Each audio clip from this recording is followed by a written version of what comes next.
pangalan mo? James, ilang taon ka na? 48 na. May anak? Meron. Tatlo. Asan ka ngayon? Yeah. Matagal ka na dyan? Matagal na. Dito na naubos yung aking buhay. Ano nangyari? Bakit ka binata? Kasi hindi ko siya kasama. May nagpapakilig na ba sa'yo ngayon? meron. Meron. Okay. Kailan yon? Lately lang. Ano pa rin hanap mo sa babae? Hanap ko na. Simple lang. May nagpapakilig na sa'yo ngayon. Ano yung plano mo? Siyempre, seryosohin. Anong level na ba kayo ngayon? Level 2 na. Naniniwala ka ba, Kuya James, sa love at first sight? Meron lang, totoo. Ganun ba yung nangyari?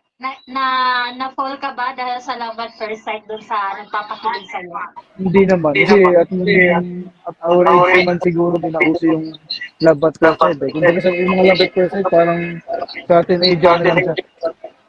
Paano mo masasabing seryoso ka kung nagloloko ka? Hindi kasi that time, bata pa tayo nun eh. Pero ngayon kasi, siyempre, matured na tayo. So, hindi na kailangan. So 5 years from now, nasan ka ngayon? 5 years from now, siguro, magiging, more successful ka. Willing ka ba mag-entertain ng other girl online?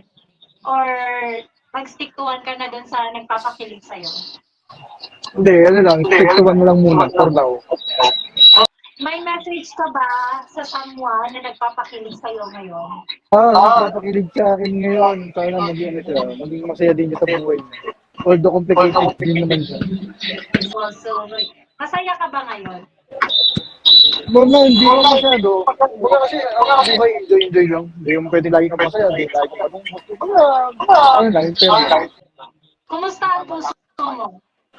Ang puso ko, 50%, tuloy-tibok pa rin.